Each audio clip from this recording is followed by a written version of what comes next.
that didn't much want Rishi Sunak to be Prime Minister and don't much like this package.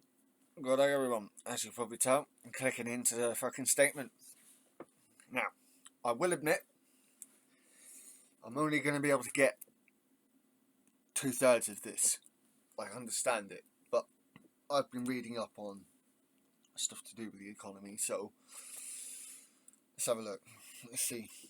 Of economic measures, and the question will be in the coming weeks: can the truce still hold, or are the divisions going to open up again? Let's listen to the Chancellor. Here we go. Turn the volume up. Mr. Speaker, in the face of unprecedented global headwinds, families, pensioners, businesses, teachers, nurses, and many others are worried about the future. So today, we deliver a plan to tackle the cost of living crisis and rebuild our economy. Our priorities are stability, growth, and public services.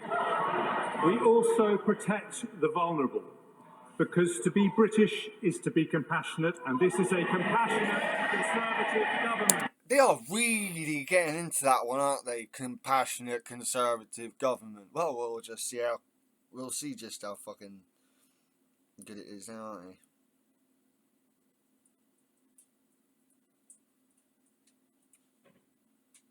See, the autumn forecast isn't even put up here yet. I can't get hold of it.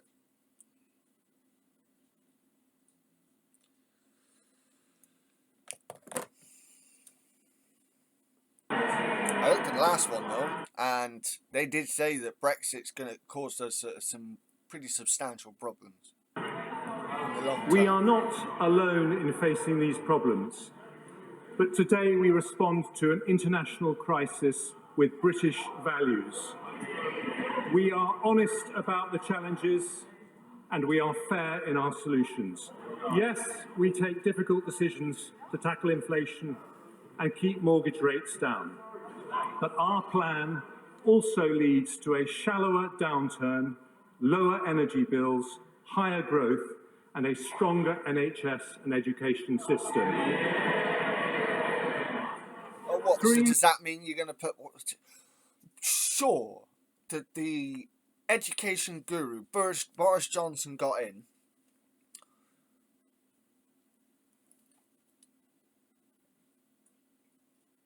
Said they needed, what, 15 billion to sort out our education system. Priorities then today: stability, growth, and public services. I start with stability. Mr. Speaker, high inflation is the enemy of stability. It means higher mortgage rates, more expensive food and fuel bills, businesses failing, and unemployment rising.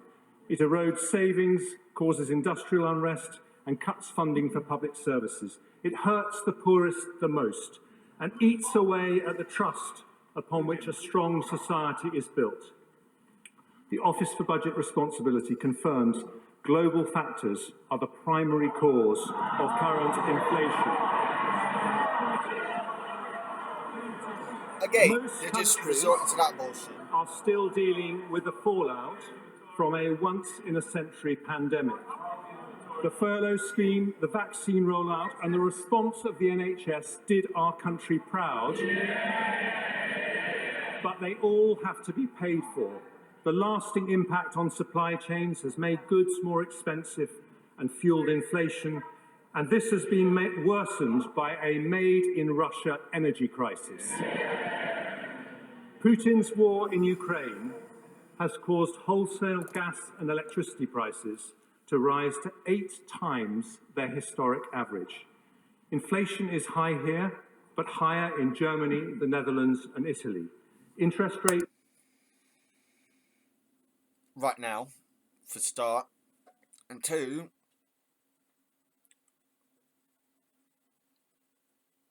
the forecasts I've been seeing are saying that Britain is set to have it worse than Italy or Germany or France. So, what the fuck are you talking about? Again, I can't get hold of this OBR report. So I can only see the one they set out for March, and it seems he's just, again, the Tories are going to refuse to admit that Brexit has had a problem, has caused a problem for our economic growth. Rates have risen here, but faster in the US, Canada, and New Zealand. Growth forecasts have fallen here, but fallen further in Germany. The International Monetary Fund expects 1/3 of the world's economy to be in recession this year or next. So the Bank of England, which has done an outstanding job since its independence, now has my wholehearted support in its mission to defeat inflation. And I today confirm we will not change its remit. But we need fiscal and monetary policy to work together. And that means the government and the bank working in lockstep. It means, in particular, giving the world confidence in our ability to pay our debts. British families make sacrifices every day to live within their means, and so too must their government, because the United Kingdom will always pay its way. I understand the motivation of my predecessor's mini-budget, and he was correct. He was correct to identify growth as a priority. But unfunded tax cuts are as risky as unfunded spending, which is why we reversed the planned measures. So As a result, government borrowing has fallen, the pound has strengthened, and the OBR says today that the lower interest rates generated by the government's actions are already benefiting our economy and public finances. But, Mr. Speaker, credibility cannot be taken for granted. And yesterday's inflation figures show we must continue a relentless fight to bring it down, including a rock-solid commitment to rebuild our public finances. Richard Hughes and his team at the OBR today lay out stark. Rebuild our public finances. So what have you been doing for the past 12 years? The impact of global headwinds on the UK economy, and I'm enormously grateful to him and his team for their thorough work. The OBR forecast the UK's inflation rate to be 9.1% this year and 7.4% next year. They confirm that our actions today help inflation to fall sharply from the middle of next year. They also judge that the UK, like other countries, is now in recession. Overall this year, the economy is still forecast to grow by 4.2%. GDP then falls in 2023 by 1.4%, before rising by 1.3%, 2.6% and 2.7% in the following 3 years. The OBR says higher energy prices explain the majority of the downward revision in cumulative growth since March. They also expect a rise in unemployment from 3.6% today to 4.9% in 2024, before falling to 4.1%. Today's decisions mean that over the next 5 years, borrowing is more than halved. This year, we're forecast to borrow 7.1% of GDP, or £177 billion. Next year, 5.5% of GDP, or £140 billion. Then by 2027-28, it falls to 2.4% of GDP, or £69 billion. As a result, underlying debt as a percentage of GDP starts to fall from a peak of 97.6% in 2025-6 to 97.3% in 27-28. I also confirmed 2 new fiscal rules. The first is that underlying debt must fall as a percentage of GDP by the 5th year of a rolling 5-year period. The second, that public sector borrowing over the same period must be below 3% of GDP. And the plan I'm announcing today meets both rules. Today's statement delivers a consolidation of £55 billion and means inflation and interest rates end up significantly lower. Really? We achieve this, Mr. Speaker, in a balanced way. I have found the report, by the way. It took a little bit. So, in the overview, economic and fiscal outlook overview, number 1, over the past 6 months, the global and energy food supply stocks emanating from Russia's invasion of Ukraine have intensified. The further curtailment of Russian imports saw European wholesale gas prices rise tenfold from pre-pandemic levels, and markets now expect prices to remain 4 times higher than in the medium term. Rising energy, food and other goods prices have pushed up the interest rates.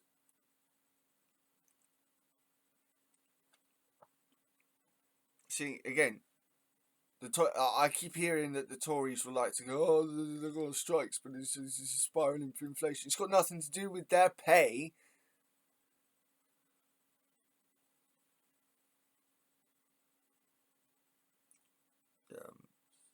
Rising energy, food and other goods prices have been pushed up the interest rates set by inflation targeting central banks to levels not seen since the 2008 financial crisis. This has taken much of the wind out of the global economic recovery from the pandemic and has ratcheted up the financial pressure on governments that emerged from it with higher debt and are being called upon once again to help households and businesses throughout this latest crisis. Number 2, in the UK, CPI inflation is set to peak at a 4-year high over 11% in the current quarter. Well, it's already at 11.1%, so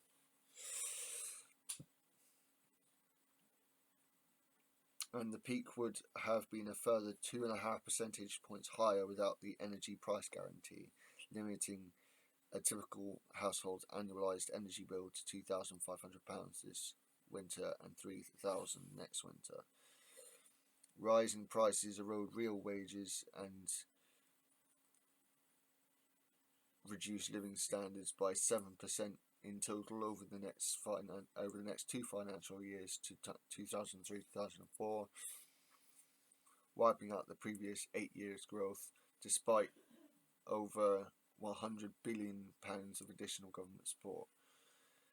The squeeze on real incomes, the rising debt, the rising interest rates, and the fall in house prices all weigh on consumption and investment, tipping the economy into recession, lasting just over a year from the third quarter of 2022, with a peak to trough fall of GDP of 2%. Unemployment rises by 505,000 from 3.5% to peak at 4.9% in the third quarter of 24.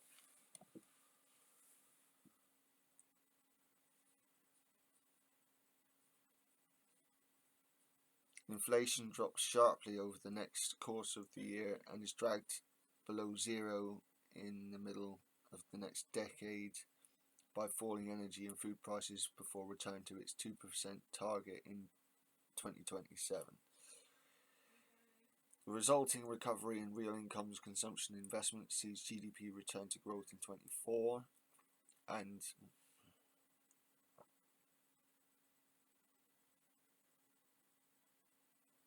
output recover its pre-pandemic level in the fourth quarter of that year. As the output gap closes over the remainder of the forecast, GDP grows more rapidly than our estimate of its sustainable rate, which reaches 1.75% in 2027. The rate of growth in potential output in the final year of the forecast is unchanged since March, albeit with a larger contribution from net migration offsetting slower growth in productivity.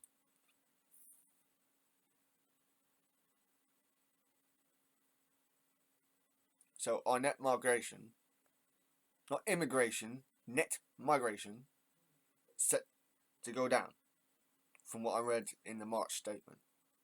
Right? That is...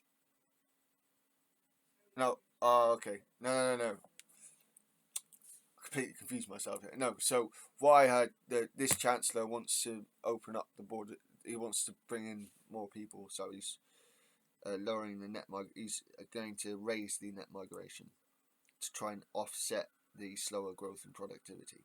So yeah, migration, good for productivity. So stop bitching about immigration and migration, for fuck's sake. The medium-term fiscal outlook has materially worsened since our March forecast due to a weaker economy, higher interest rates and higher inflation, the latter largely due to global factors, so raising public spending much more than it boosts tax bases.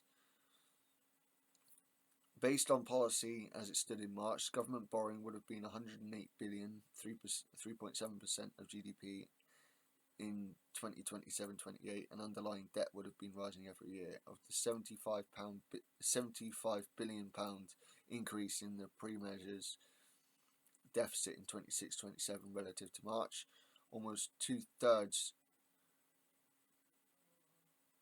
is due to higher debt interest costs from the higher interest rates, with the energy shock driven loss of receipts and inflation driven rise in welfare spending the other major factors. Fiscal policy has been characterised by a high degree of uncertainty since March, first increasing, then reducing the medium-term deficit. Across 5 major fiscal policy statements 3 successive governments have announced near-term support for households and businesses with their energy bills 26th of May and 8th of September, costing £86.4 billion in total across 23-24 and 23 across 22-23, 23-24. Medium-term fiscal loosening via personal and corporate tax cuts in the 23rd of September growth plan, costing £48.2 billion. That's nearly £50 billion that cost.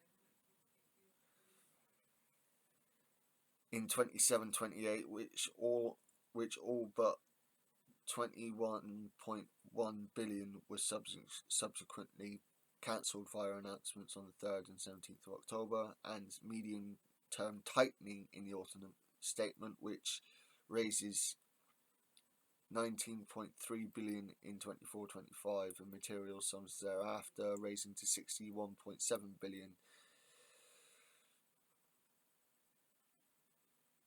in 27-28. So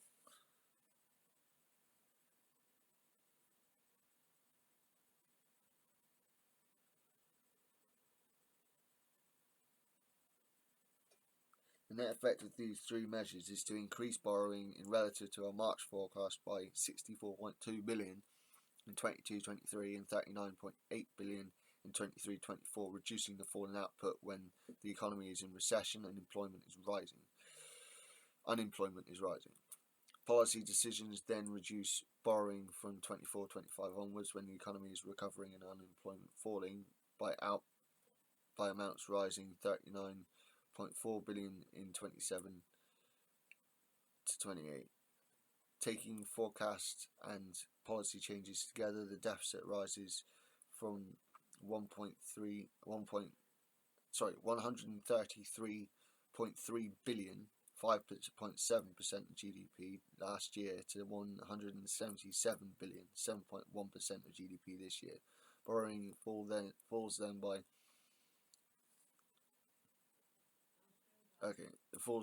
37 billion next year to 140 billion, 5.5% of GDP, thanks to the previous announced tax rises and scaled back fiscal support, and it continues falling to 69.2 billion, 2.4% of GDP in 2007-2008. The tax burden rises from 33.1% of GDP in 19-20 to 37.1% of GDP at the forecast horizon, 1 percentage point higher than the forecast in March, and its highest sustained level since the Second World War. Despite cuts in departmental budgets, total public spending also rises from 39.3% of GDP at the beginning of the pandemic to 19 to 20 years to 43.4% of GDP It's not that great, is it? In 27-28, 2.9 percentage points higher than predicted in March, reflecting higher debt interest and welfare spending, raising cash spending, and the energy shock-driven smaller economy.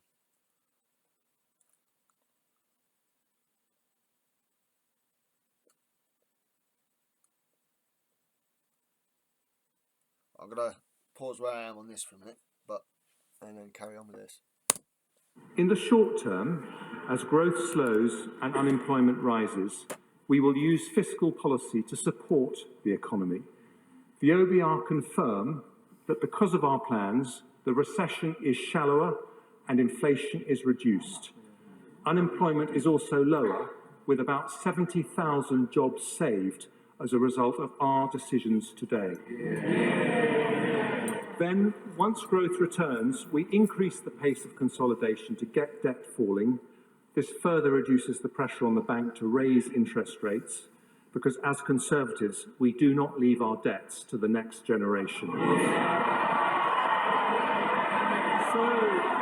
What?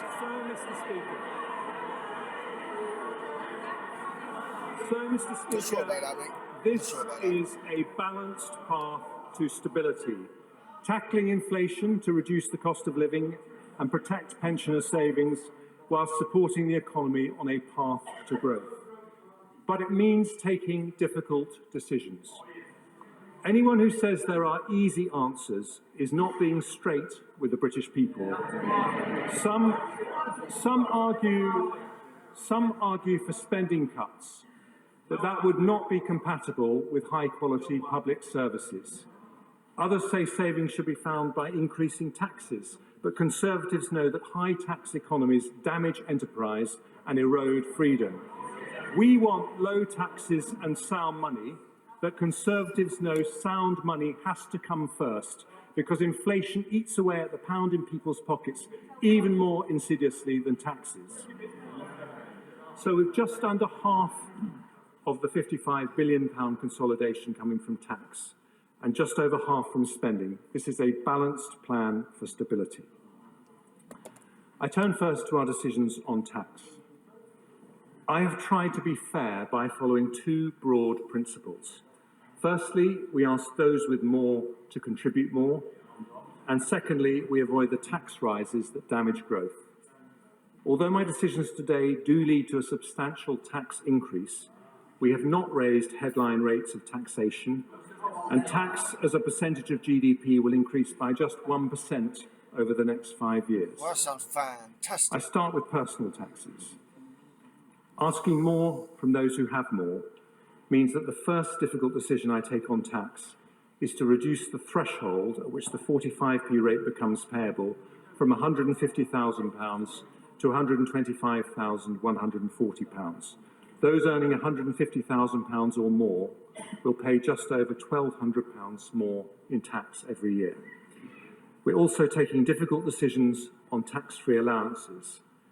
I'm maintaining at current levels the income tax personal allowance, higher rate threshold, main national insurance thresholds, and the inheritance tax thresholds for a further 2 years, taking us to April 2028.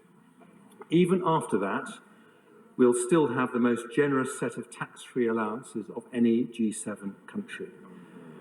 I'm also reforming allowances on unearned income. The dividend allowance will be cut from £2,000 to £1,000 next year, and then to £500 from April 24.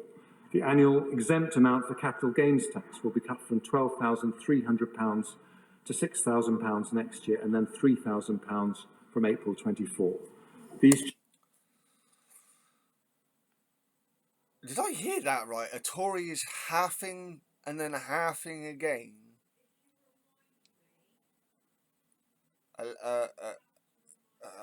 Allowances from capital gains tax.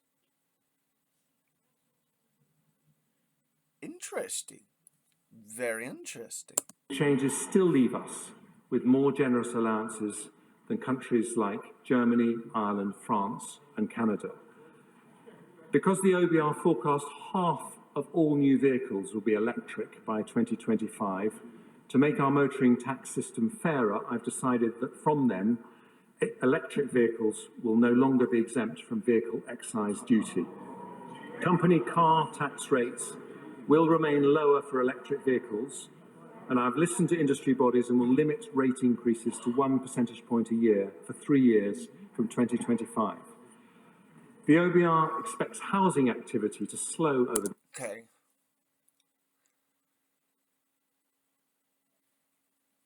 Someone might have to explain that last one to me, but it doesn't seem too bad, to be fair. If they are indeed to become a larger mix of our driven economy. For the next 2 years. So the stamp duty cuts announced in the mini-budget will remain in place, but only until the 31st of March 2025. After that, I will sunset the measure, creating an incentive to support the housing market and the jobs associated with it by boosting transaction during the period the economy most needs it.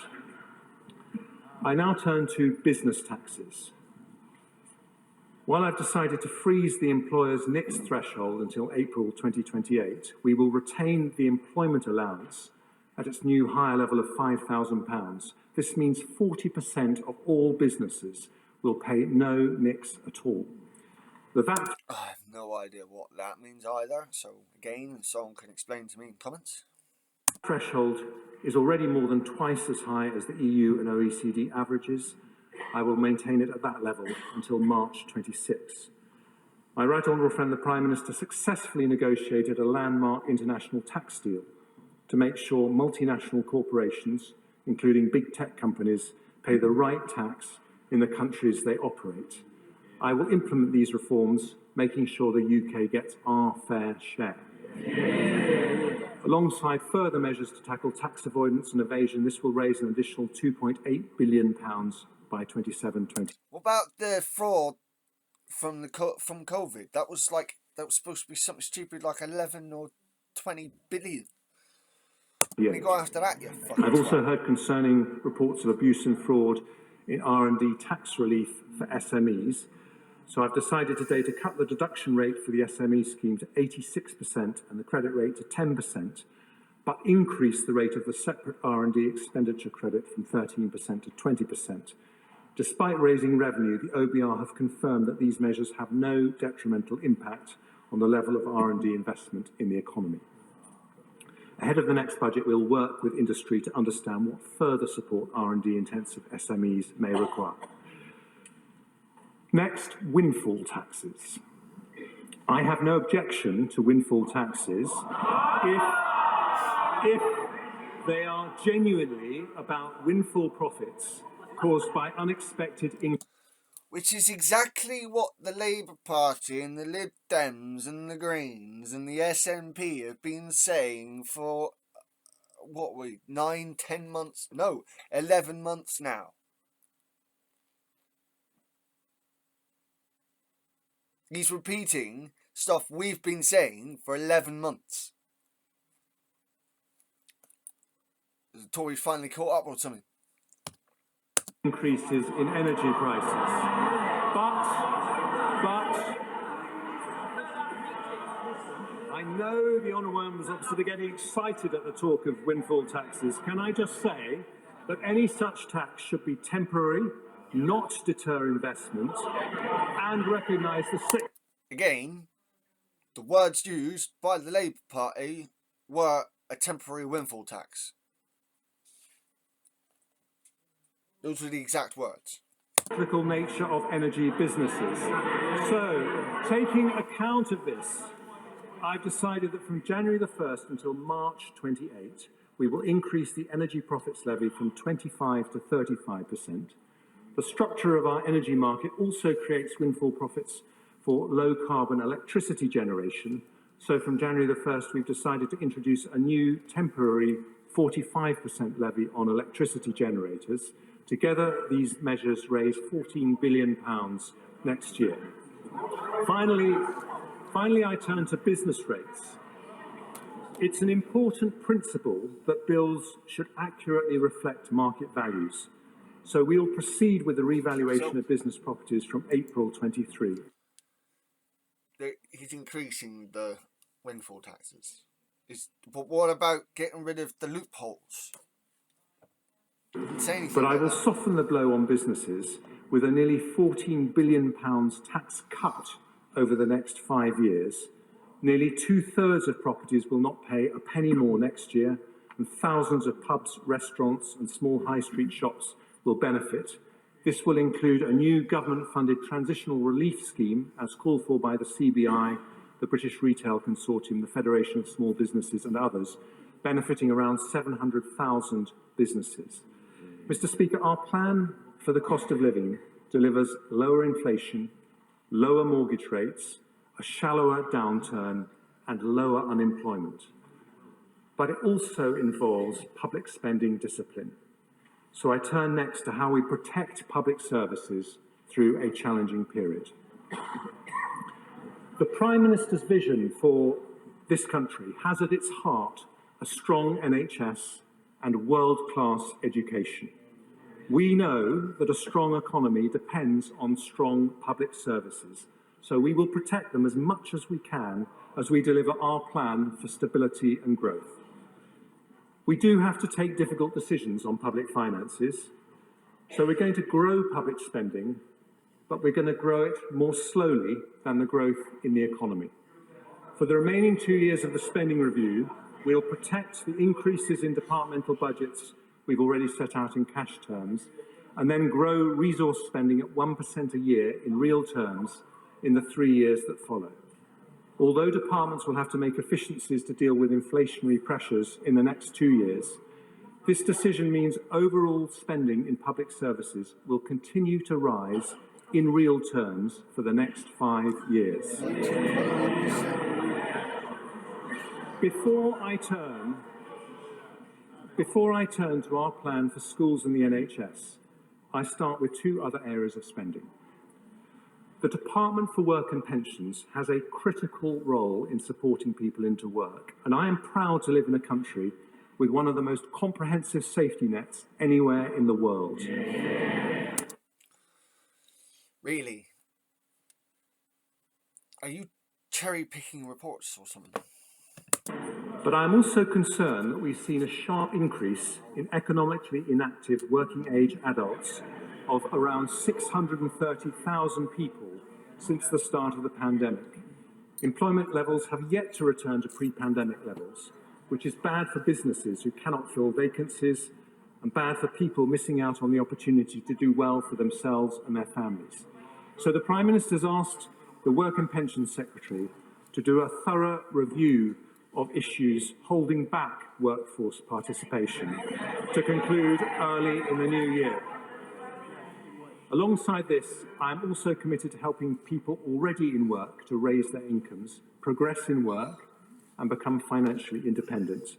So we will ask over 600,000 more people on universal credit to meet with a work coach so that they can get the support they need to increase their hours or earnings. I've also decided to move back the managed transition of people from employment and support allowance onto universal credit to 2028, and will invest an extra £280 million in DWP to crack down on benefit fraud and error over the next 2 years. And the government's review... But you're not going to put anything, it seems, into the fraud from the pandemic, no? Which says that you could reel back buckloads. No? Review of the state pension age will also be published in early 2023. Our security at home depends on our security overseas. Is that it? So I turn next to defence and other international commitments. The privilege of being this country's Foreign Secretary showed me firsthand the enormous respect in which this country is held, because the United Kingdom is and has always been a force for good in the world. Oh, revising history once again, Tory party. You really trying to say that the Empire was always a force for good, was it? Mr. Cunt? Nothing sums that up more than the courage of our armed forces, men and women who risk their lives every day in defence of our territory and our belief in freedom. Right. Alongside them, I salute the citizens of another country right on the front line of that fight today, the brave people of Ukraine. Right. The United Kingdom has given their military support worth £2.3 billion since the start of Putin's invasion, the second highest contribution in the world after the United States, which demonstrates that our commitment to democracy and open societies remains steadfast. In that context, the Prime Minister and I both recognise the need to increase defence spending. But before we make that commitment, it's necessary to revise and update the integrated review, written as it was before the Ukraine invasion. And I've asked for that vital work to be completed ahead of the next budget, and to today confirm we will continue to maintain the defence budget at least 2% of GDP to be consistent with our NATO commitment. Another important international commitment is to overseas aid. The OBR's forecasts show a significant shock to public finances, so it won't be possible to return to the 0.7% target until the fiscal situation allows. Mum, join in the recording. Come sit down with me. Listen to how the Tories are going to ruin us. Well, are we still getting this extra 11? Recorded. Huh? You're being recorded. Are we still getting this, like, extra money or whatnot? He hasn't said shite about it. This is Oh, like, wonderful. yeah, like he said that public spending will still go up and all this, right? But I was listening for actual details and I couldn't do shit. We remain fully... There's a couple of times I've heard from the opposite benches. You can hear it, you can't see it because the camera's focusing on cunt. But is that it? From the opposite benches. committed to that target, and the plans that I've set out today assume that ODA spending will remain around 0.5% for the forecast period. As a percentage of GNI, we were the third highest donor in the G7 last year, That was my mum. and I am proud our aid commitment has saved thousands of lives around the world. So I look forward to working closely with my right honourable friend, the member for Sutton Coldfield, now rightly back in his place in Cabinet, to make sure we continue to play a leadership role in tackling global poverty. The United Kingdom has also been a global leader on climate change, cutting emissions by more than any other G20 country. But with the existential vulnerability we face, now would be the wrong time to step back from our international climate responsibilities. So I also confirm that despite the economic pressures, we remain fully committed to the historic Glasgow Climate Pact agreed at COP26, including a 68% Sorry about that, I had to check on girls. our own emissions by 2030. Fucking light. I turn to education. Mr. Speaker, being pro-education is being pro-growth. But providing our children with a good education is not just an economic mission, it's a moral mission, one to which my right honourable friend the Prime Minister has always been deeply committed. Thanks to the efforts of successive Conservative education secretaries, particularly my right honourable friends from Surrey Heath and from Bognor Regis, we have risen 9 places in the global league tables for maths and reading in the last 7 years. I do wonder what that looks like if you dig down into the more well-off versus the less well-off state schools and private schools. I wonder what it looks like on that level. Not only that, but the education guru in this country said that we needed we needed to reform our education system and put at least 15 billion. If I remember right, he said 15 billion needs to go into the education system.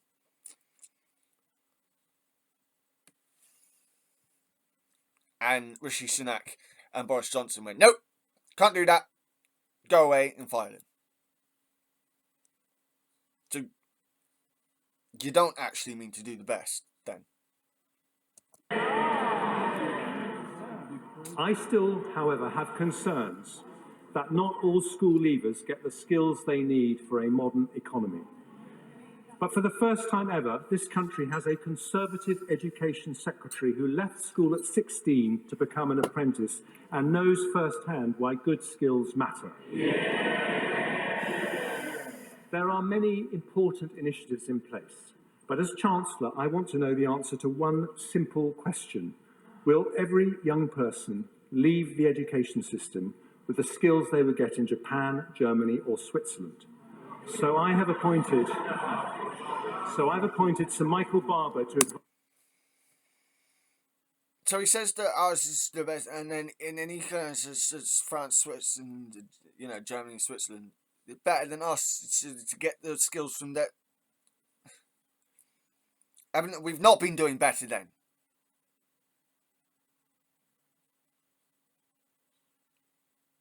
Huh?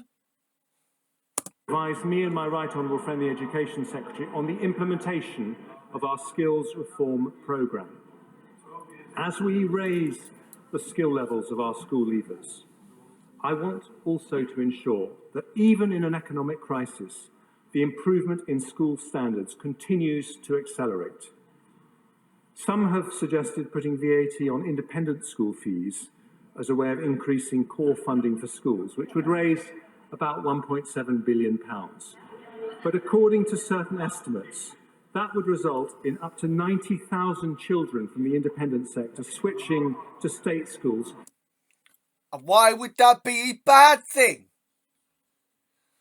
Look, mate, state schools, to be honest, mate, if you've got good funded state schools and well-resourced state schools, then private schools should be the add-on. Just like with the NHS, the private sector, the private healthcare should be the add-on, not the default. This is where ideology comes in. Giving with one hand, only to take away with another. That's complete bullshit. That is absolute complete bullshit. He is playing Tory ideology here. As if there is something wrong. He's saying this as if there's something wrong about state schools, of course, because of course he thinks that.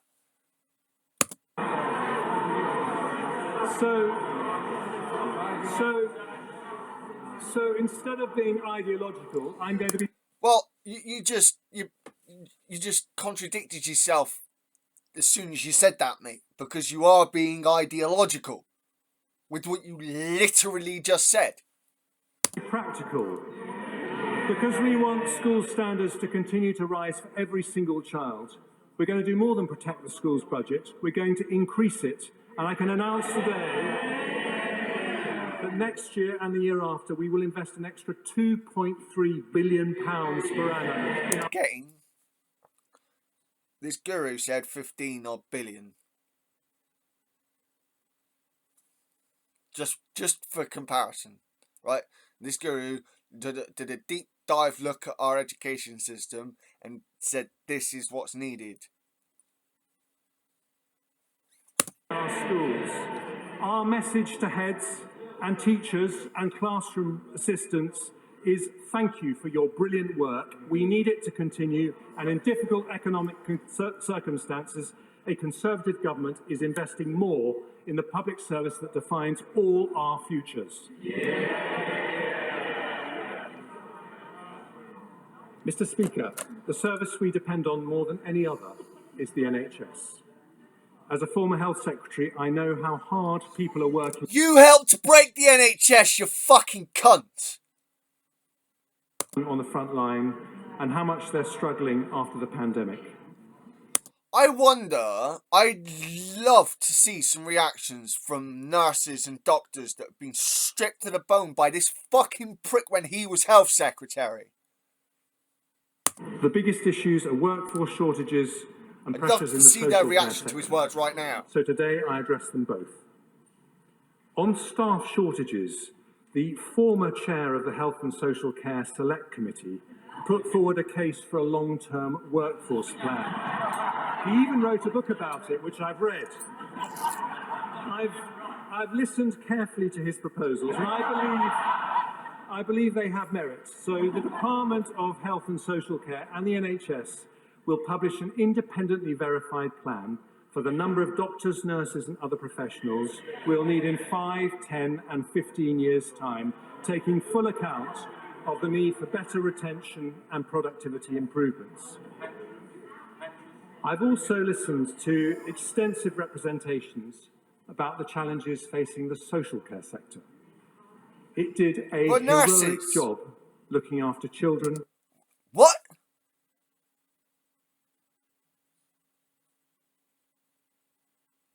Once again, he goes, yeah, congratulations, thank you for doing what you're doing. There's going to be a plan. I'll see you later. What? Disabled adults and older people during the pandemic. Its 1.6 million employees work incredibly hard, but even outside the pandemic, the increasing number of over 80s is putting massive pressure on their services. I also heard very real concerns from local authorities, particularly about their ability to deliver the DILNOT reforms immediately. So I will delay the implementation of this important reform for 2 years, allocating the funding to allow local authorities to provide more care packages. I also want the social care system to help free up some of the 13,500 hospital beds that are occupied by those who should be at home. So I've decided to allocate for adult social care additional grant funding of £1 billion next year and £1.7 billion the year after. I'm going to need to see some figures. I'm going to have to wait till someone else pops up with better resources than what I've got. So I can see some comparisons on that. Some figures to compare. Is that enough? Is my question. Is it enough? Combined with savings from the delayed DILNOT reforms and more council tax flexibilities, this means an increase in funding available for the social care sector. What does that mean? More council tax flexibilities? He didn't say anything about that earlier. And I have actually been listening. Up to £2.8 billion next year and £4.7 billion the year after. That's a big increase. But how we look after our most vulnerable citizens is not just a practical issue. It speaks to our values as a society. So today's decision will allow the social care system to deliver an estimated 200,000 more care packages over the next 2 years, the biggest increase in funding under any government of any colour in history. The NHS budget has been increased to record levels to deal with the pandemic. And today I'm asking the NHS to join all public services in tackling waste and inefficiency. We want Scandinavian quality alongside Singaporean efficiency, both better outcomes for citizens and better value for taxpayers. That does not mean asking people on the front line, often exhausted and burned out, to work harder, which would not be possible or fair. But it does mean asking challenging questions about how to reform all our public services for the better. So with respect to the NHS, I've asked former Health Secretary and Chair of the Norfolk and Waveney Integrated Care System, Patricia Hewitt, to help me and the Health Secretary achieve that by advising us on how to make sure the new integrated care boards, the local NHS bodies, It's a lot of uproar. operate efficiently and with appropriate autonomy and accountability. There's a lot of uproar there. I've also had discussions with NHS England about the inflationary pressures on their budget. I recognise that efficiency savings alone will not be enough to deliver the services we all need. So because of difficult decisions taken elsewhere today, I will increase the NHS budget in each of the next 2 years by £3.3 billion. The is Chief good Executive of the NHS, Amanda Pritchard, has said that this should provide sufficient funding for the NHS to fulfil its key priorities. She said it shows the government is serious Is it about good its commitment to prioritise our NHS. 3.3 billion for the NHS, 4.7 billion pounds for social care, a record 8 billion pounds package for our health and care system. That is a Conservative government putting the NHS first. Mr. Speaker, the NHS and schools in Scotland, Wales and Northern Ireland face equivalent pressures. So the baronic consequentials of today's decisions mean an extra £1.5 billion for the Scottish Government, £1.2 billion for the Welsh Government, £650 million for the Northern Ireland Executive. That is more resources for the schools and hospitals in our devolved nations. Next year, Sounds like they were looking for more than that. the year after, and every year thereafter. Mr. Speaker, our support for public services means that despite needing to find £55 billion in savings and tax rises, we are protecting the amount going into public services in real terms over the 5-year period. But if we're going to sustain our public services and avoid a doom loop of ever higher taxes and ever lower dynamism, we need economic growth. So I now turn, well, they've never been interested in growth, but we on this side of the House. That's actually hilarious, considering the last Labour government was literally the growth year on year was like that. So how about you revise what you just said, lying cunt?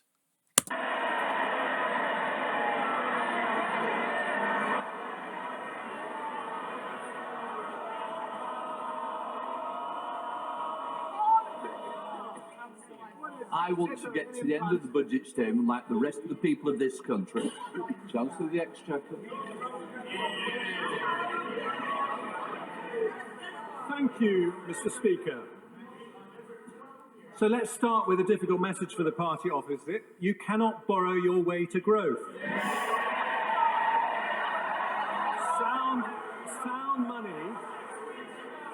Sound money is the rock.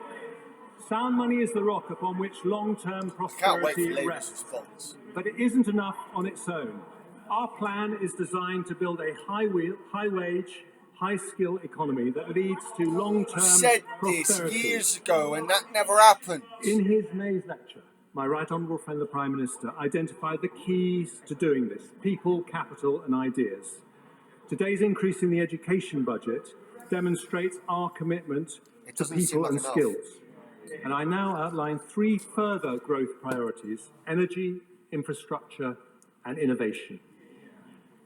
Cheap, low-carbon, reliable energy must sit at the heart of any modern economy. But Putin's weaponization of international gas prices has helped drive the cost of our national energy consumption right up.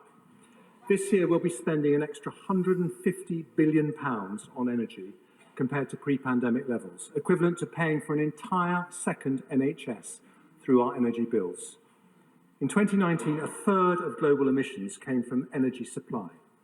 So unless we act radically to change our approach, we'll both bankrupt our economy and harm our planet. Over the long term, there's only one way to stop ourselves being at the mercy of international gas prices: energy independence combined with energy efficiency. Energy independence, so neither Putin nor anyone else can use energy to blackmail us, and energy efficiency to reduce demand and climate impact as much as possible. Details, motherfucker. Now, Britain is a global leader in renewable energy. Last year, nearly 40% of our electricity came from offshore wind, solar, and other renewables. Since 2010, our renewable energy production has grown faster than any other large country in Europe. What I'm wanting to hear is investment in tidal energy technology, for the simple fact is we are an island nation. Fucking hell. But we need to go even further with a major acceleration of homegrown technologies like offshore wind, carbon capture and storage, and above all, nuclear. This will deliver new jobs, industries and export opportunities and secure the clean, affordable energy we need to power our future economy and reach net zero. So today I can announce the government will proceed with a new nuclear power plant at Sizewell C. We already know about that one. Subject to final government approvals, the contracts for the initial investment will be signed with relevant parties, including EDF, in the coming weeks. This will create 10,000 highly skilled jobs and provide reliable, low-carbon power to the equivalent of 6 million homes for 50 years. Our £700 million investment is the first state backing for a nuclear project in over 30 years and represents the biggest step in our journey to energy independence. But, Mr. Speaker, energy efficiency is just as important.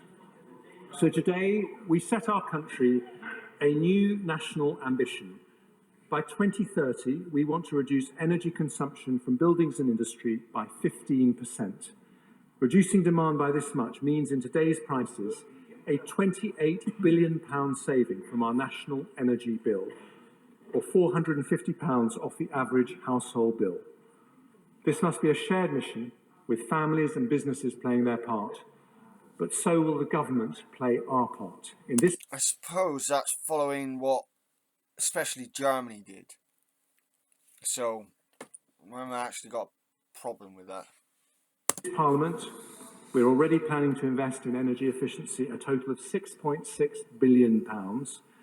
Today I'm announcing new funding from 2025 of a further £6 billion, doubling our annual investment to deliver this new national ambition. Our commitment to the British people is over time to remove the single biggest driver of inflation and volatility facing British businesses and consumers. So my right honourable friend, the Business and Energy Secretary, will publish further details on our energy independence plans and launch a new energy efficiency task force shortly. Mr. Speaker, if a modern economy needs secure, clean and affordable energy, it also needs good roads, rail, broadband and 5G infrastructure. Such connections matter because they allow wealth and opportunity to spread to every corner of the country. And that is why infrastructure is our second growth priority. Thanks to decisions by this Conservative government, right now workers right across the country are building or maintaining thousands of miles of roads and railways, installing mobile masts and broadband cables to connect the remotest parts of rural Britain, building and repairing hospitals and constructing new wind turbines in the North Sea. Turbines. When looking for cuts, Turbines. capital is sometimes seen as an easy option, but doing so limits not our budgets, but our future. So today I can announce that I'm not cutting a penny from our capital budgets in the next 2 years and maintaining them at that level in cash terms for the following 3 years. That means that although we're not growing our capital budget as planned, it will still increase from £63 billion 4 years ago to £114 billion next year, £115 billion the year after, and remain at that level, more than double what it was under the last Labour government. Population's increased. Smart countries build on their long-term commitments rather than discard them. So today I confirm that because of this decision, alongside Sizewell C, we will deliver the core Northern Powerhouse Rail, HS2 to Manchester, and East-West Rail, and the new hospitals programme, and gigabit broadband rollout. All these and more will be funded as promised, with over £600 billion of investment over the next 5 years to connect our country and grow our economy. Our National Conservative mission is to level up economic opportunity across the country. And that too needs investment in infrastructure. So I will also proceed with round 2 of the Levelling Up Fund, at least matching the £1.7 billion value of round 1. We'll also drive growth across the UK by working with the Scottish Government on the feasibility study for the A75, supporting the Advanced Technology Research Centre in Wales, and funding a trade and investment event in Northern Ireland next year. But to unlock growth right across the country, we need to make it easier for local leaders to make things happen without banging on a Whitehall door. Our brilliant mayors, like Andy Street and Ben Houchin, have shown the power of civic entrepreneurship. We need more of this inspirational local leadership. So today I can announce a new devolution deal that will bring an elected mayor to Suffolk, and deals to bring mayors to Cornwall, Norfolk, and an area in the northeast to follow shortly. We're also making progress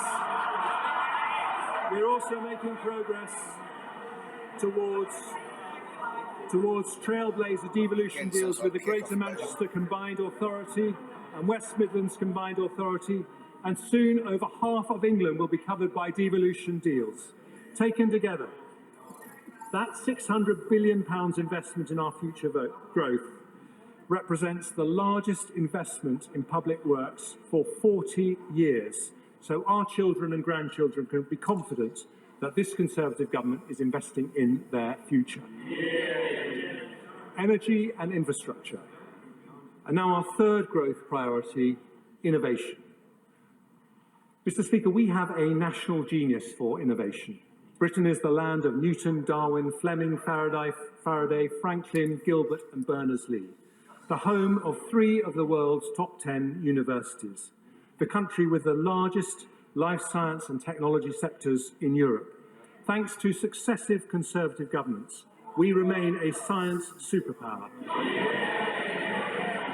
And I salute the work of the former Chancellor George Osborne, my right honourable friend from Tunbridge Wells, and my honourable friend the Science Minister and member for Mid Norfolk, for laying the vital foundations to make this possible. 21st century economies will be defined by new developments in artificial intelligence, quantum technologies and robotics. But we need to be better at turning world-class innovation into world-class companies. So as a former entrepreneur, I had to get that in somewhere, I want to combine our technology and science brilliance with our formidable financial services to turn Britain into the world's next Silicon Valley. From what I've been hearing, our financial services have taken a massive hit. Partly because of Brexit, partly because of the pandemic, and partly because of other things. So, how is that going to help? We learned from the success of Nigel Lawson's Big Bang in 1986 that smart regulatory reform can spur investment from all over the world. So today, using our Brexit freedoms, I confirm the next... I knew Brexit was going to be brought up, so he's now going to do... Hang on, isn't Nigel Lawson the budget from 87, which the Tories keep mistaking that Thatcher's whole reign has been that low tax and shit? Steps in our supply side transformation. By the end of next year, we will decide and announce changes to EU regulations in our 5 growth industries: digital, life sciences, green industries, financial services and advanced manufacturing. And I've asked the Chief Scientific Officer, Sir Patrick Vallance, who did such a brilliant job in the pandemic, to lead our work on how to do this. The second lesson of Nigel Lawson's Big Bang is the most important driver of global success is not tax subsidies, but competition. So we will legislate to give the Digital Markets Unit new powers to challenge monopolies and increase the competitive pressure to innovate. To further spur competition, I've listened to requests from businesses, and today I'm removing import tariffs on over 100 goods used by UK businesses in their production processes, from car seat parts to bicycle frames. I'll also change our approach to investment zones, which will now focus on leveraging our research strengths by being centred on universities in left-behind areas to help build clusters for our new growth industries.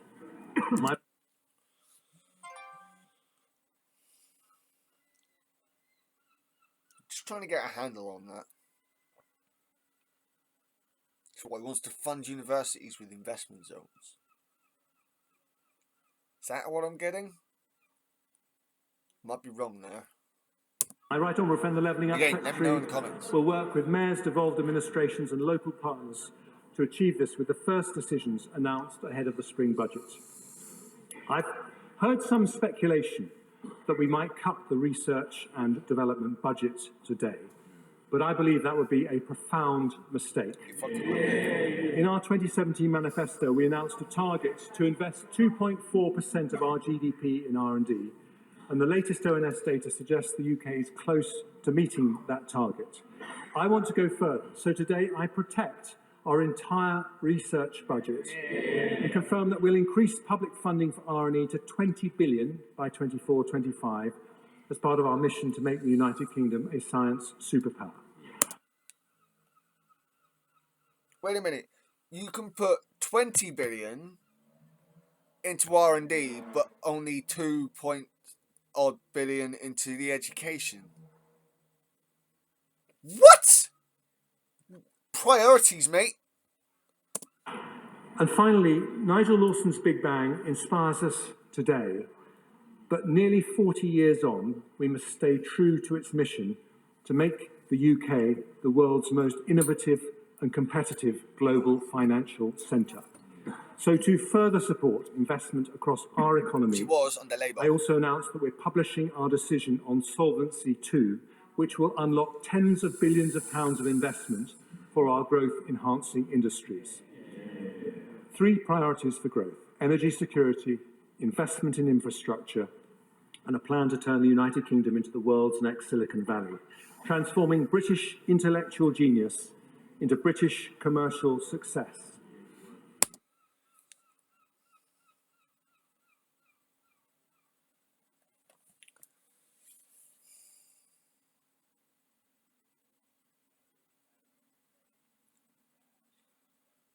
Just another aspect of the Tory party trying to Americanise the British people by American reforms to society. There you go, people. But alongside British genius, we must remember another great national quality: British compassion. So this final part of our plan protects the most vulnerable, and it's to that I now turn. Mr. Speaker, strong public finances aren't just to make accountants happy.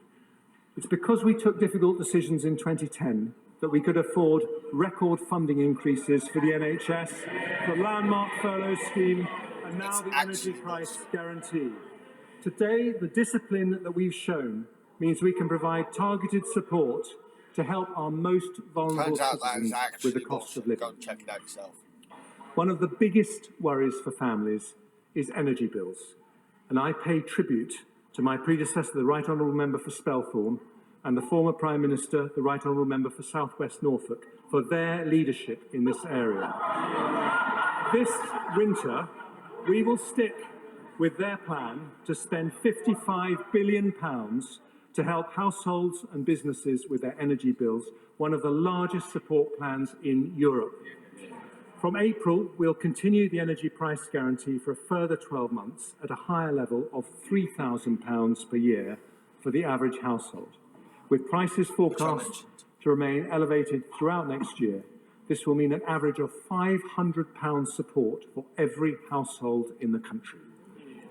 At the same time, for the most vulnerable, we'll introduce additional cost of living payments next year of £900 to households on means-tested benefits, £300 to pensioner households, and £150 for individuals on disability benefit. We'll also provide an additional £1 billion of funding to enable a further 12-month extension to the Household Support Fund, helping local authorities to assist those who might otherwise... Last lot, £600, wasn't it? £700.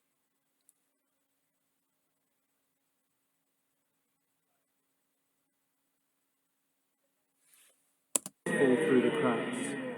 And for those households who use alternative fuels, such as heating oil and LPG to heat their homes, I'm today doubling the amount of support from £100 to £200, which will be delivered as soon as possible this winter. And before the end of the year, we'll also bring forward a new targeted approach to support businesses from next April. But I want to go further to support people most exposed to high inflation. Around 4 million families live in the social rented sector, almost 1/5 of households in England. Their rents are set at 1% above the September inflation rate, which means that on current plans, they're set to see rent hikes next year of up to 11%. For many, that would just be unaffordable. So today I can announce that this government will cap the increase in social rents to a maximum of 7% in 23-24. Compared to current plans, that is a saving for the average tenant of £200 next year. That's hardly nothing off of what it was going to be.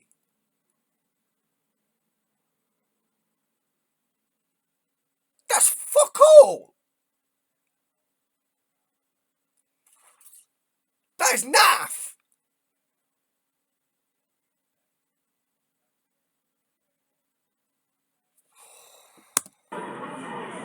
This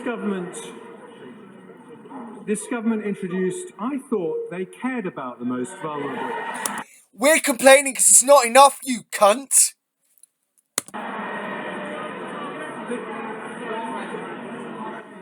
This government introduced the national living wage, which has been a giant step. And the Labour government introduced the national minimum wage. All your national living wage is an adaptation from that. It's not like it's your own original idea, you Tory bastard. In eliminating low pay. So today, I'm accepting the recommendation of the Low Pay Commission to increase it next. I love how the Tories keep trying to say that all these ideas are theirs, despite the fact that it was Labour that brought in the national minimum wage. This national living wage is just a renaming and a bit more money. That's all it is. It's nothing original. Next year by 9.7%. That means from April 23, the hourly rate will be £10.42, which represents an annual pay rise worth over £1,600 to a full-time worker. Part-time It's expected to benefit over 2 million of the lowest paid workers in our country and keeps us on track for our target to reach 2/3 of median earnings by 2024. And it is the largest increase in the UK's national living wage ever. Mr. Speaker, there have also been some representations to keep the uplift to working age and disability benefits below the level of inflation, given the financial constraints we face. But that would not be consistent with our commitment to protect the most vulnerable. So today I also commit to uprate such benefits by inflation with an increase of 10.1%. That is an expensive commitment. That is a whole percentage point behind inflation. Costing £11 billion, but it means 10 million working age families will see a much needed increase next year, which speaks to our priorities as a government and our priorities as a nation. On average, a family on universal credit will benefit next year by around £600, and to increase the number of households who can benefit from this decision, I'll also exceptionally increase the benefit cap with inflation next year. Finally, Mr. Speaker, I've talked a lot about British values of compassion, hard work, dignity, fairness. There is no more British value than our commitment to protect and honour those who built the country we live in. So to support the poorest pensioners, I have decided to increase the pension credit by 10.1%, which is worth up to £1,470 for a couple and £960 for a single pensioner in our most vulnerable households. But the cost of living crisis is harming not just our poorest pensioners, but all pensioners. So because we've taken difficult decisions elsewhere today, I can also announce that we will fulfil our pledge to the country to protect the pensions triple lock. You haven't got a choice. In April, the state pension will increase in line with inflation, an £870 increase, which represents the biggest ever increase in the state pension. And to the millions of pensioners who will benefit from this measure, I say now and always, this government is on your side. Mr. Speaker, there is a global energy crisis, a global inflation crisis, and a global economic crisis. But the British people are tough, inventive, and resourceful. We have risen to bigger challenges before. We aren't immune to these headwinds, but with this plan for stability, growth, and public services, we will face into the storm. There may be a recession made in Russia, but there is a recovery made in Britain. Brexit is a part of our problem, you bellend.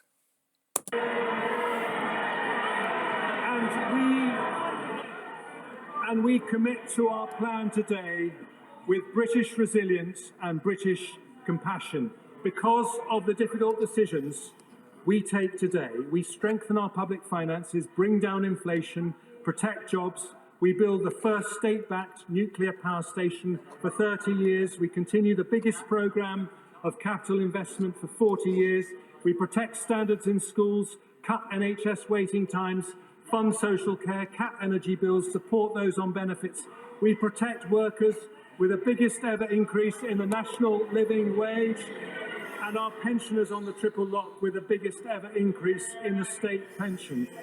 This is a balanced plan for stability, a plan for growth, and a plan for public services. It shows that you don't need to choose either a strong economy or good public services. With Conservatives, and only with Conservatives, you get both. And I commend this statement to the House. There's a bunch of people kicking off throughout that, including me, obviously. I now call the Shadow Chancellor of the Exchequer, Rachel Reeves. Thank you, Mr. Speaker, and thank you to the Chancellor for that statement. So here we are, the end of 2022. 3 Prime Ministers, 4 Chancellors, and 4 budgets later. And where do we find ourselves? In a worse place than we started the year. Inflation spiralling, growth plunging, living standards falling. Mr. Speaker, Britain is a great country with fantastic strengths. But because of this government's mistakes, we are being held back.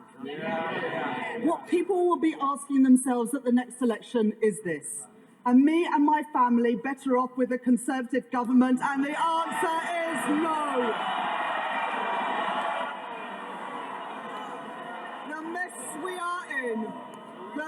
we are in is the result of 12 weeks of Conservative chaos, but also 12 years of Conservative economic failure. I hope Rachel brings out some Dismal, Labour opposition plans. down, What they would do wages instead. squeezed, public services crumbling. And what does the Chancellor have to offer today? More of the same, with working people paying the price for his failure. The Chancellor should have come here today to ask for forgiveness. At the very least, he could have offered an apology. But no, instead he says that his predecessor was correct in his analysis at the mini-budget. The mini-budget that put our economy into freefall.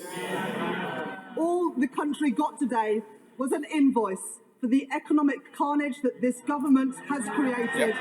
Never again can the Conservatives be seen as the party of economic competence. Now, it's been clear for weeks what they wanted to do. Step 1, blame global factors. Step 2, pretend the mini-budget has nothing to do with any of them. Step 3, portray the Chancellor and Prime Minister as the people who can clear up the mess of their party's own making. And step 4, attempt to lay some so-called traps for the Labour Party. They've even had George Osborne in to advise them on how to party like it's 2010. But Mr. Speaker, this isn't a game. This is about people's lives. This is about people's livelihoods. It's about their ability to pay the mortgage, their ability to pay the rent, and the ability to pay the bills after 12 years of Conservative stagnation that has left our country so much worse off. It's about the fact that when the global storm hits, we are uniquely exposed because of the choices that the Conservatives have made. Now, Mr. Speaker, nobody doubts that the COVID pandemic and war in Ukraine have had profound implications. And the whole House is united in its condemnation of Russia's aggression. But Britain's problems started before the COVID pandemic, and they started before Russia's illegal invasion of Ukraine. The UK has grown by an average of 1.4% a year under the Conservatives, compared to 2.1% a year in the Labour years before that. We are the only G7 economy that is still poorer than before the pandemic. As the Governor of the Bank of England told the Treasury Select Committee yesterday, the US has grown by 4.2% since the pandemic. The GDP of Eurozone countries is 2.1% higher. And yet the UK is 0.7% smaller than at the start of the pandemic.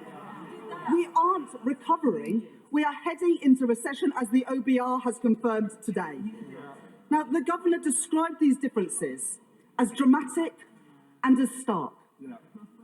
How does the Chancellor describe them? And how does he explain them?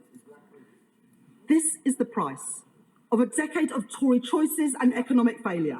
And it is set to continue, with the IMF forecasting that out of the 38 most industrialised economies, the UK will have the slowest growth of any of them in the next 2 years.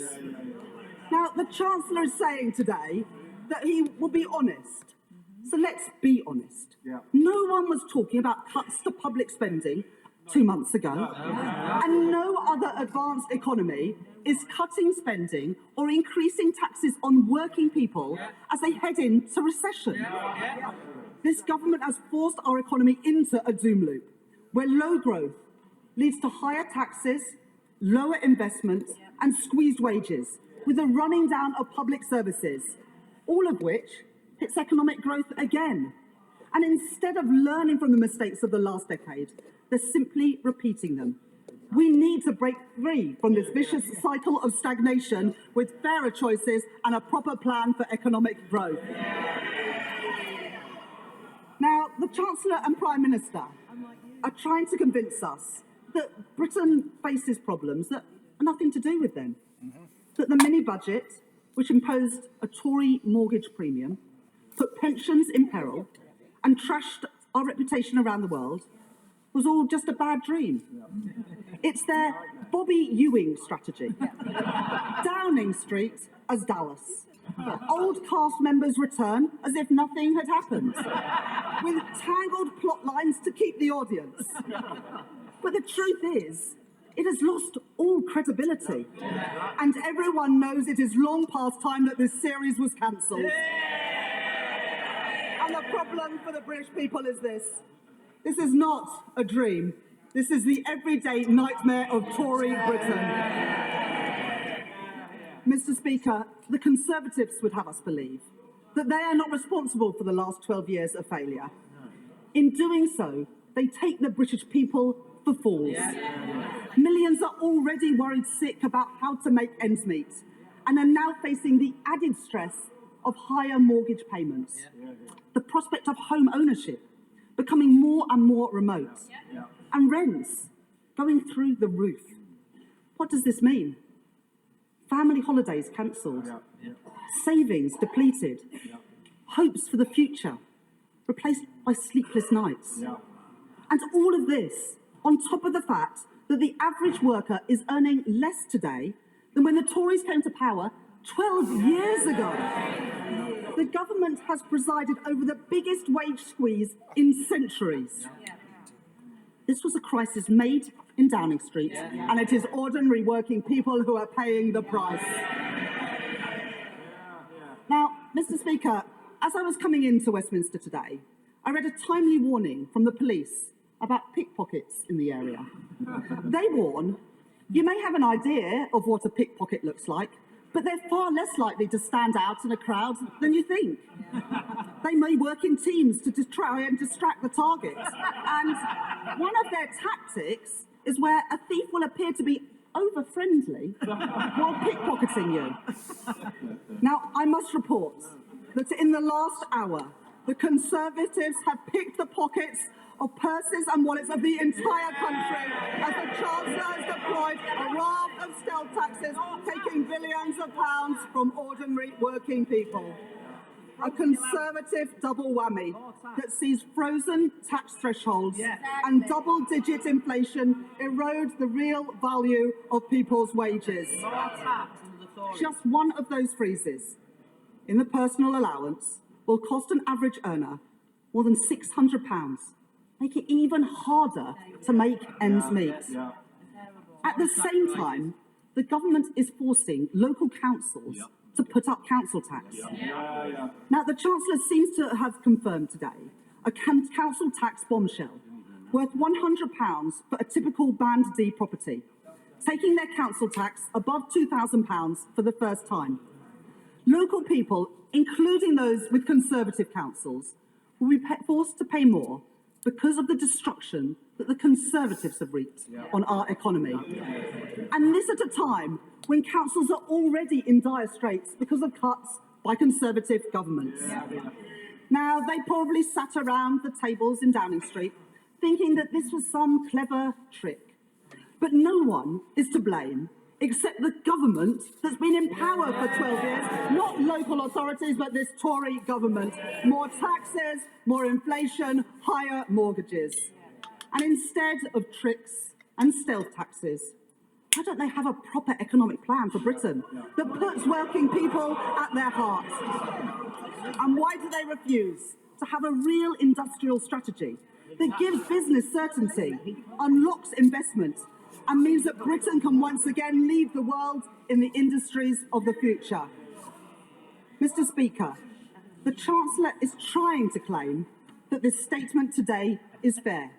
Yet we learn that of all the things that he could save from the wreckage of the kamikaze budget that he chooses to press ahead with is their plan to lift the cap on bankers' bonuses. At a time when he's urging wage restraints for everybody else, how can he remotely claim that this is fair? And after weeks of will he, won't he, we learn today that the Chancellor won't, after all, be clapping down on non-doms. Tax-free income for millionaires, while millions face frozen tax allowances and council tax highs. How can he possibly claim that this is fair? Exactly. He refuses to act. And I wonder why. Maybe that was the only policy that he can't get signed off by number 10 Downing Street. I say, if you make your Britain your home, you should pay your taxes here.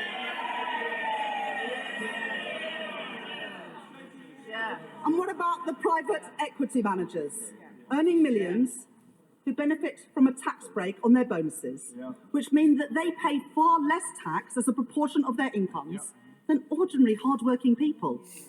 Did the Chancellor close that loophole today and make sure that they pay their fair share of tax? He did not. He made ordinary working people pay the price instead.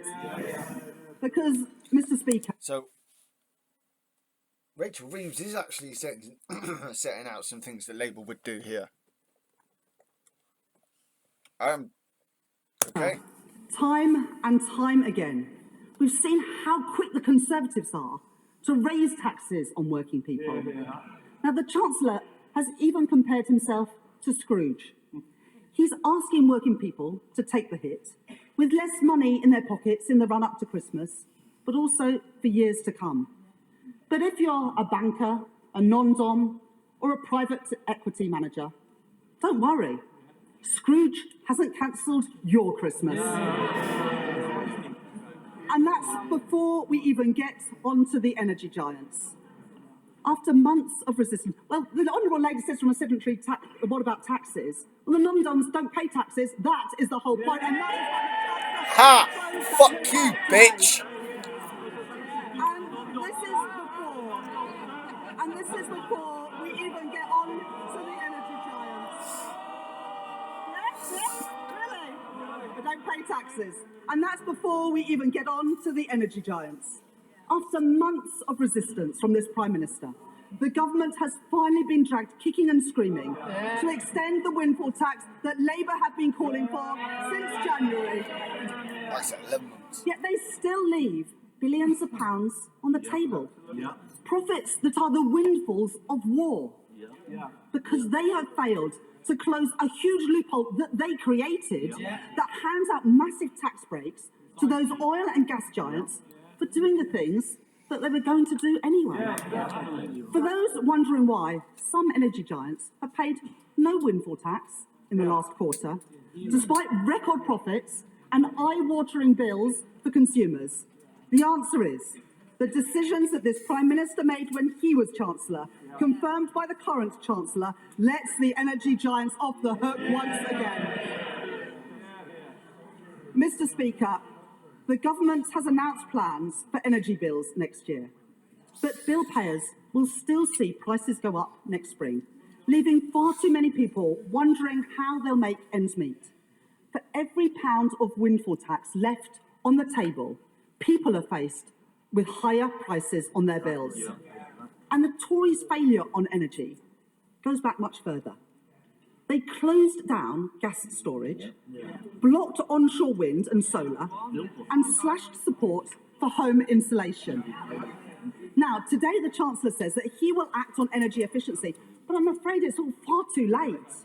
We called for the insulation of 2 million homes a year more than 12 months ago that could cut bills by £1,000, not just for 1 year, but for every year to come.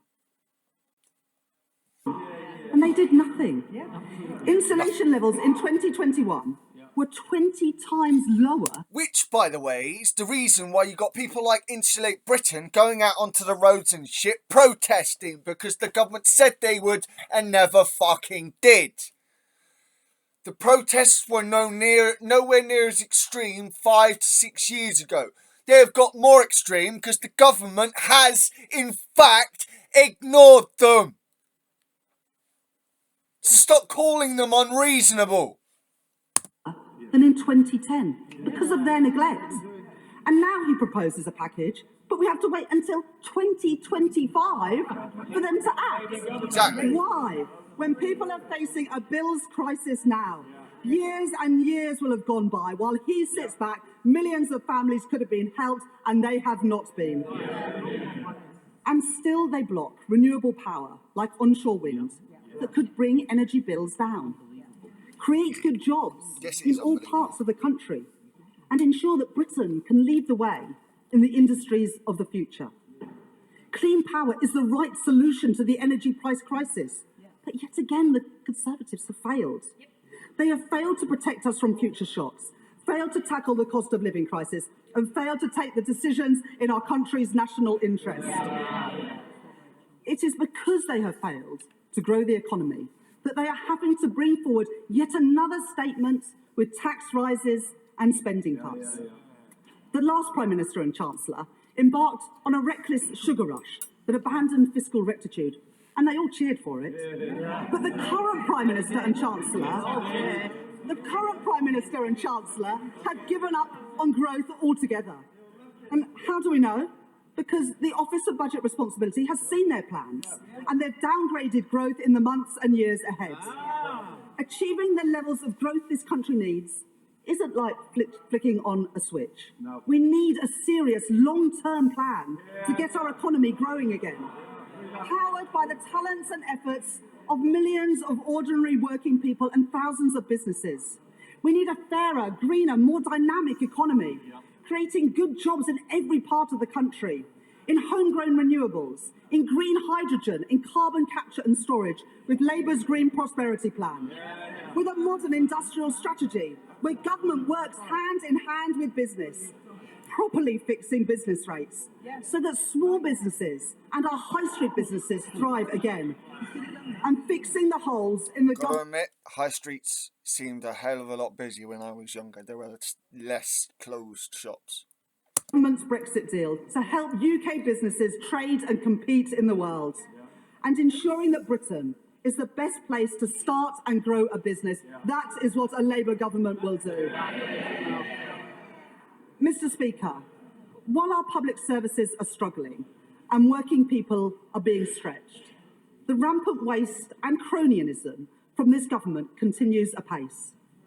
It does not seem to concern the Chancellor that his government dished out £3.5 billion of contracts to friends and donors of the Conservative Party. And the latest Prime Minister spent so much time when he was Chancellor practicing his signature for his glossy Instagram graphics that he failed to put in place even the most simple checks on COVID support. That is why the former Treasury Minister, Lord Agnew, described the current Prime Minister's fraud failures as schoolboy errors. The Prime Minister left the doors to the vaults wide open to organised criminals and drugs gangs. They helped themselves to £6.7 billion of taxpayers' money, money that the government is failing to retrieve. And last month it was slipped out that the Taxpayer Protection Task Force set up to get this money back is being wound down. The government's just given up, and the Conservatives are turning yet again to our crucial public services to make up the money. Mr. Speaker, the fraudsters may think that they have got away with it, but a Labour government will hunt them down for everything that they have taken from the taxpayer. The country is sick of being ripped off by the Tories. We want our money back. Because of Tory failure, our crumbling public services are set to suffer even more. Ordinary people lose yet again. Never before have people paid so much in tax and yet got so little in return. At the weekend, the Chancellor admitted that the NHS was already on the brink of collapse. With 7 million people on NHS waiting lists, how much longer will that list get? 3 in 10 people are leaving education without GCSE English and maths. What will this do to our... Right. Again, this is also part of my challenge and my call out for visual economic. Our education is at breaking point.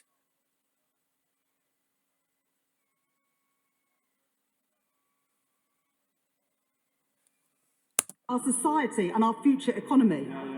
And why do the Tories have an ideological objection to putting VAT on school fees, which the Chancellor himself admits will raise £1.7 billion? By their actions, it is clear the government does not value our public services or the contribution of those working in them. And what do we hear today? Reviews on schools and the NHS workforce, on social care and on waste. But what we need is action. The time for delivery is now, not time for more reviews. And now we hear from the Chancellor, who had previously said that one of his biggest regrets as Health Secretary was failing to fix social care. And today he has further delayed the government's much-promised social care cap. This is yet another broken promise after 12 years of Tory failure on social care. The Tories have trashed our public services, and the statement today is proof that they are doing nothing to turn that around. Mr. Speaker, the Conservatives have crashed our economy, given up on growth, and sent inflation through the roof. And as usual, it is ordinary working people who are paying the price. It is a familiar tune. Every mortgage they raise, every cut they make, every tax they hike, the Conservatives are costing you. And what have we heard today?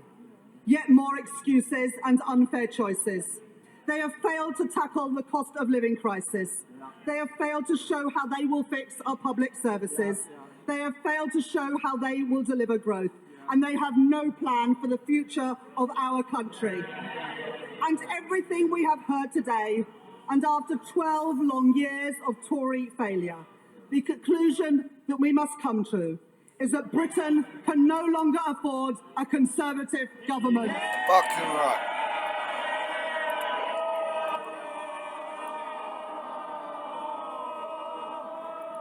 Right. Let me start with the chair of the Select Committee, Harriet Bowen. Thank you, Mr. Speaker. Bond.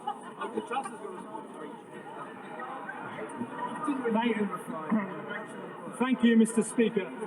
Today we've announced tax rises and spending cuts of £55 billion. We can debate the reasons, but to govern is to choose. And she didn't answer the simplest of questions. Does she back the need for a package of this size to bring down inflation? If Labour can't answer, they are not fit to govern. No, so we need a package that's bigger. But with a made-in-Russia recession, a once-in-a-century pandemic, higher inflation in Europe, bigger cuts to growth in Germany, bigger interest rate hikes in America, to blame this on a mini-budget that was cancelled in 3 weeks is just not credible. Nor, Mr. Speaker, are her facts right. She said the government is making the recession worse.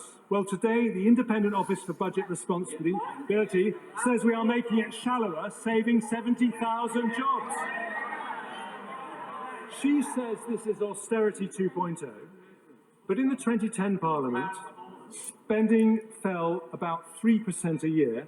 In this Parliament, even in the next 2 years, it will rise 3% a year. £11 billion for the NHS and schools is not just more for our public services, it's massively more than she has ever promised. And then she talked about our record over 12 years. So let's do that. Growth higher than Germany, France, Italy or Japan. That's actually a lie. Lowest unemployment for nearly 50 years. Good or outstanding schools up by a quarter. 4 million more patients in good or outstanding hospitals. In other words, growth up, employment up, school standards up, NHS funding up. And because she won't back this package, the British people today know that under Labour, it's inflation worse, cost of living worse, unemployment worse, competitiveness worse. If we want stability, growth, and funding for public services, the choice is plan or no plan. We have a plan. Where's hers?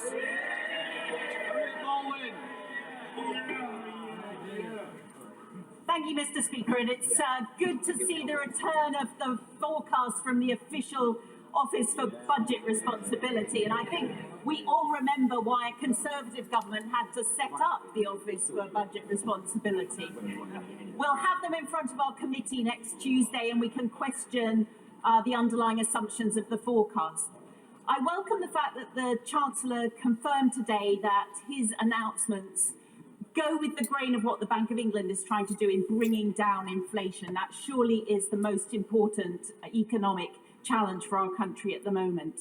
But could I ask the Chancellor if he could elaborate a bit more on his thinking? He's tasked the Work and Pensions Secretary with helping those back into work who have left the workforce. And he's announced very welcome support for those on the welfare system of £900 next year. Can he talk us through his thinking in terms of some of those cliff edges and incentives to work? Well, can I welcome my honourable friend to her chairmanship of the Select Committee? I know she'll do a brilliant job. And she makes a very important point. First of all, it is essential that we work hand in glove with the Bank of England to bring down inflation. And today the OBR confirmed that inflation is lower because of the decisions that we take. And she's absolutely right to focus on the worrying increase in the economically inactive. That is not just causing supply chain problems for businesses, but it's also driving inflation. And that's why we're lucky we've got an excellent work and pensions secretary who is going to make this his top priority in the work that he's doing for the Prime Minister, and he will bring his conclusions to this House as soon as possible. SNP spokesperson Alison Coote. Thank you, Mr. Speaker. Well, there was the autumn statement announced. That's a bit rude from Sky News. As soon as the SNP spokesperson stands up, fucking she interrupts it. By the Chancellor, Jeremy Hunt, £55 billion worth of tax rises and spending cuts against a backdrop of a recession, a wage squeeze for millions and inflation at 11.1%. There were tax rises as expected, particularly for high earners, but also millions of others affected too, plus spending cuts, although they were backloaded until after the next election, which perhaps makes you wonder if they are ever going to happen at all, if the Conservatives won't be in power.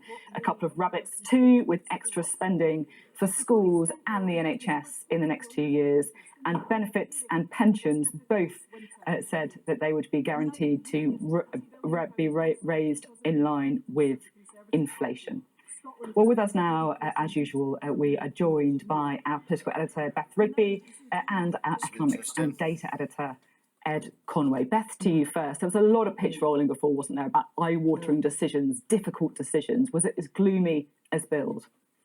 Well, I think the first thing to say was there weren't many surprises in it because the government actually wanted to do the opposite to what Liz Truss and Kwasi Kwarteng had done. And as you said, pitch roll this, lay the ground so there wasn't any surprises that would unnerve or ripple the markets or unnerve voters or indeed Conservative MPs. So that's the first thing. So it was kind of as expected, apart from, as you said, a couple of little rabbits in terms of a bit more spending for schools and a bit more for hospitals in the next 2 years. But the big picture, let's go back to the big picture and what's really happening in people's lives and households, because that actually, despite all the rhetoric of this being reasonable and fair, that's where it's going to hit people. The first thing to say is it was indeed 55 billion of tax rises and spending cuts.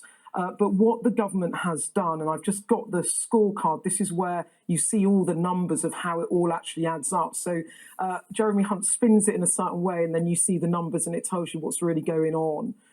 In terms of the spending cuts, they have been completely backloaded to the next parliament. Politically, why? Because the government can look like it is consolidating the public finances, but the pain of those spending cuts will not be felt potentially by this government, given that they might not be in power.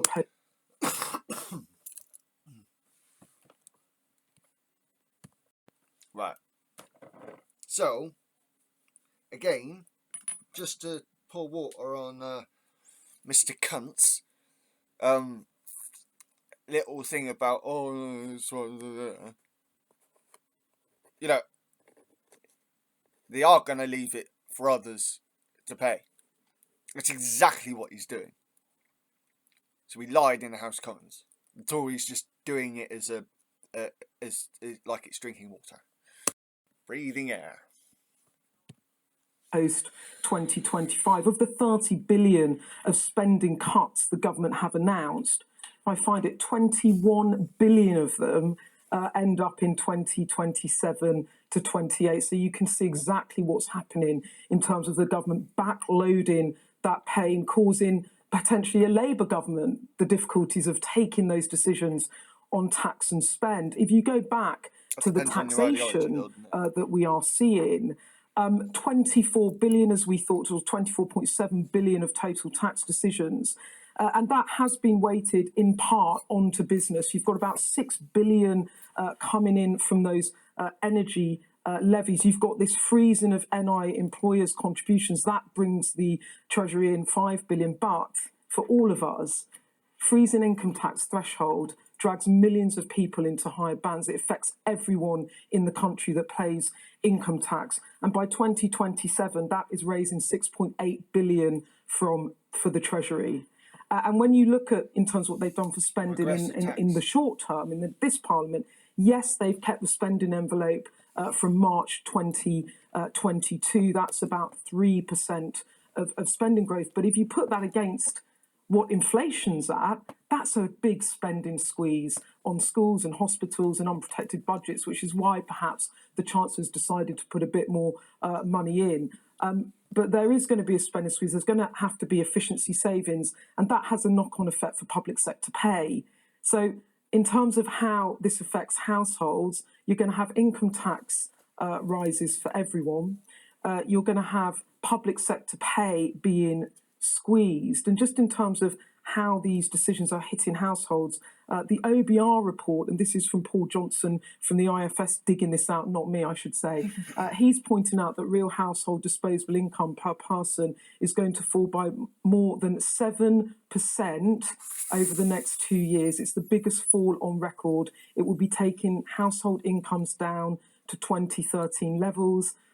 Energy bills are going to go up to £3,000 April 2023, a typical household paying that. So I think politically what Jeremy Hunt has tried to do here is take the Conservative Party back onto the centre ground, acknowledging that he needs to or wants to protect NHS and education budgets, things that matter very much to the public, giving pensioners that inflation lift, giving benefits that inflation lift, giving more support to households, more vulnerable households on energy bills. So that's the nod to compassion and fairness in the budget.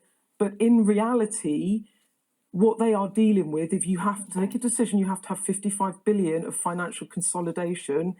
It's massive and it's going to be painful and it's going to be felt by households up and down the country. Thanks very much for the analysis, Beth. Let's bring Ed in now. So, what interests me right this second is they say we're getting about £900 for another cost of living payment, probably in 2 bits. So that's probably £450 round about that per payment. Probably the first one more than the second one less like it did last time or something stupid like that. But how much is that going to offset council tax, income tax and everything else? Shall we? Jeremy Hunt said it was all about stability, growth, public services. How do the sums look to you? I'll whiz through them first of all, because and that point actually that Beth was making about household disposable incomes, I'll put that in so it doesn't get in the way. That's also an interesting one that we need to look at in a moment.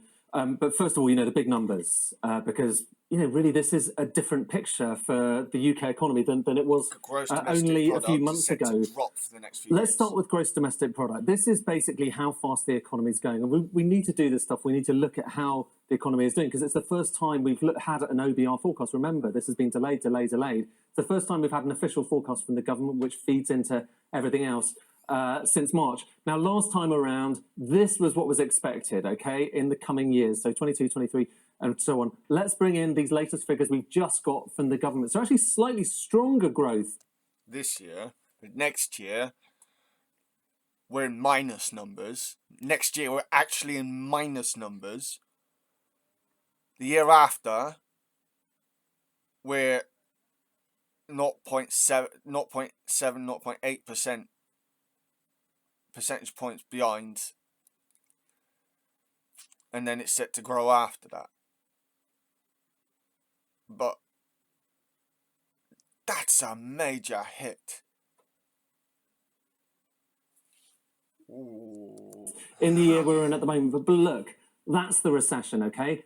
And the OBR thinks we are in recession right now, down by 1.4% next year, compared with an increase of 1.8%, which was the previous expectation. But another thing that's worth just drawing your attention to. The previous expectation was in March, after the war started. So you can't blame that on the war. I'm sorry, you can't. I mean, that's the big story, first of all. But the thing that worth noting is, look, these are quite strong numbers in the future years. Kwasi Kwarteng was talking about wanting to get up to 2.5% GDP in the future. Well, we're kind of at that level. So that's growth. Recession, but actually slightly stronger than expected off in the future. Inflation, I said earlier, didn't I, that these number bars were going to go up. Didn't take a genius to work that out, I should say. But look, there they are. 9.1% inflation this year, 7.4% next year, so a lot higher than previously expected. But look at this as well. Look, you've got negative inflation, deflation in 2025. So a big question as to whether the recessionary forces are going to force that through into the system. So that's interesting too. And then finally, when it comes to these numbers, the big numbers, let's look at borrowing. So you've got public sector net borrowing. This is the total amount the government is borrowing in these years, going out into the future. The higher the bars are, the more they are borrowing. Last time around, blue bars. This time around, red bars. Have a look. I'm going to bring them on. And there you can see an enormous shift. Much more borrowing this year, next year. And the Tories like, oh, borrowing this, borrowing that. Oh, borrowing this, borrowing that. Oh, we can't just do borrowing. But they're having to increase their borrowing from the March OBR. So... And also on into the future, and this is the interesting thing, talk about austerity, talk about getting that down, but actually in practice, much higher borrowing figures off into the future than were previously forecast back in March. So that is a big change from what we had only a few months ago. And it's worth, actually, finally, okay, one thing, quickly, I'm going to try and fit this in, because we were talking about market reaction, weren't we? This is the government bond yield over the course of the last few hours. Look, it jumped a bit during the statement. Okay, people got a little bit nervous around then. But look, it's come down quite a lot. The government will be quite pleased by that. We're not seeing that kind of reaction, the scary reaction we saw after the mini-budget, so far at least. But let's see what happens over the course of the next few hours, because the days stood young. And I'm sure you're going to be keeping track of that for us. Lots of analysis still to come with myself, Beth, and Ed for that autumn statement. £55 billion worth of tax rises and spending cuts. The tax rises, as Beth was saying, are going to be hitting everybody. Spending cuts seem to be backloaded. Will they happen? Most of them coming after the next election. But pain for everyone, of course, with inflation at the level that it currently is now. Lots more analysis still to come from us, from MPs, and of course from the independent experts as well. We'll be bringing you that as the afternoon continues. As we wait for that reaction, it is now 1 o'clock. You're watching Sky News' special coverage of the Chancellor's autumn statement. A mammoth plan for economic stability. The Chancellor announces a raft of measures to... So, yeah. I'm not going to carry it. This is already 2 hours fucking long. Yeah. He tried to sound all hopeful in the House. Like, oh yeah, look, we're being great. Look, we're being great. Rachel Reeves immediately started poking holes in it. And then the analysis from Sky News just blew massive holes in it. Just, nice one, Sky News. Nice one. Yeah, it's going to be painful, guys. It's going to be painful. And I don't know if this £900 is going to be split into 2, split into 3. I don't know. He didn't set out any details on that. But look, we're likely to see those details come in probably around the next budget in April. If not, hopefully at the beginning of the next Christian year. But yeah. This has been the budget statement, whatever, the autumn statement. And, ouch. Good luck, everyone. Blessed Thursday. It's been Shiada Waita. Like, comment, subscribe, please. I need this shit. Bye, guys.